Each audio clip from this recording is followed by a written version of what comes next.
right. It's another day. It's another episode of Your Daily Scrum. I'm professional Scrum trainer Ryan Ripley. That over there, that person, that awesome Scrum Master is the tired Scrum Master. The tired Scrum Master. That should be the next book, right?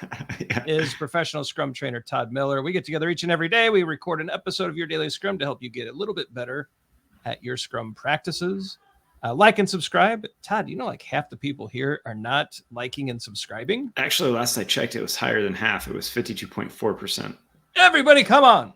Yeah. Like and subscribe. Share the show. We're almost to 10,000 subs. And when we get to 10,000 subscribers, guess what happens, Todd? Merch store. You can buy Agile for Human stuff. We promised it, so we got to do it. So we're like 2,500 subscribers away. Yeah. I think we can do it. If each and every one of you tells a friend, we're there tomorrow. All right, Todd, today's question came from a event. We did a live event at community.agileforhumans.com. Join the community. It's free. We did a live event, and we had a question that carried over. Should the Scrum Master challenge the C-suite? What do you think? Part of the service a Scrum Master has is to the broader organization. We're pretty vague on what that means. So I would say that as part of the service a Scrum Master does to an organization, if this is necessary, then yes. And I would say challenge the C-suite. Can we start there, Ryan? Let's talk about what that means. So I said Scrum Master serves the organization, but you've been in the C-suite quite a bit, much more than myself. When it says challenge the C-suite, I would imagine that your C-suite body language is going to be like, yeah, I think easy there. Yeah, this is like, so we had this debate when we're writing Fixing Your Scrum, right? So we were kind of like, should we put a management chapter in the book? Do we really have to do that? And of course we did. So there's a management chapter in Fixing Your Scrum. I think it's a really good chapter that helps talk about how to engage with middle management, VPs. I think a lot of that advice applies to the executive suite. If you're going in challenging, firing off with 1,000 ways that they're wrong and how they just don't get it, and that's being a bad partner. So don't do that. I think that's really a misguided approach. The spirit behind challenging the C-suite is, are you going to bring up counter ideas to help everybody get better? Yeah. Are you going to try to go to them with some real problems and say, you know, these three things are holding back our Scrum team. We really think that if we, did X, Y, and Z, things would be better. I know it's against what we're doing today, but here's some data that kind of shows, why I think this investment is good. If you're approaching them like that, then that's a good challenge.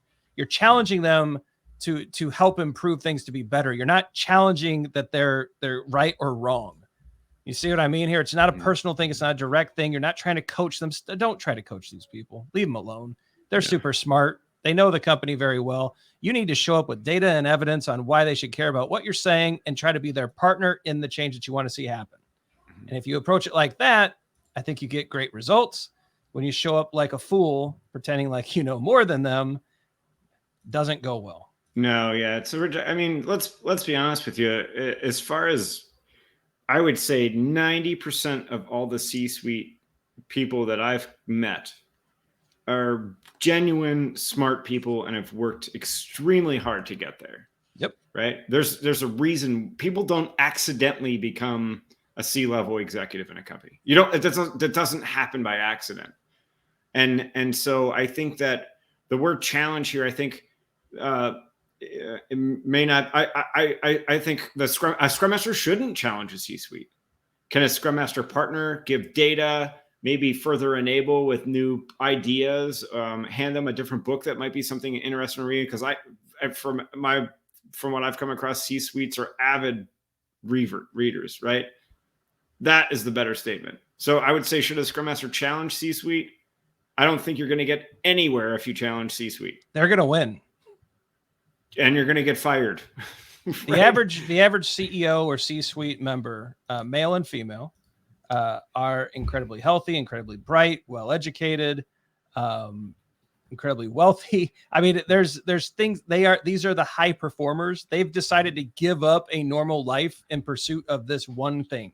They've given up almost every C-suite member I've known, their families are off on vacation while they're up in the tower working on their companies. Like, they give up everything to be there. You're not going to beat them at this game. But what you can do is be a great partner, figure out what they need from you, make sure that you're delivering on that while leaking in and starting to plant the seeds of some changes that you need to see with the team. Yeah. That's, I think, where we need to go here. But understanding that who these people are, challenge is not there. They will beat you. They will win. Like you are not equipped for this, but you can be a great partner to the C-suite, and you can help bring forward great change for your Scrum teams. I think so too. I think that this is a wrap. Yeah. Challenge, partner, not challenge. Yeah. Drop the challenge and see what you can learn from them. Right? They probably know something you don't. End screen time. Be sure to like and subscribe. Never miss an episode. That would be bad, right? Check out every episode. Tell your friends. Let's get to 10,000 and let's get some merch. We've got some cool ideas, but we need to get to 10,000 to get there. Check out the socials. We're pretty big on Facebook, LinkedIn, and the Twitter machine. Some videos are going to pop up. The algorithm thinks you'll like them. We do too. For Todd Miller, I'm Ryan Ripley. Go forward, do some great things. Be an awesome partner. Maybe tone down the challenge, turn up the partnership, and great things might happen. Until tomorrow, have a great one. We'll see you then.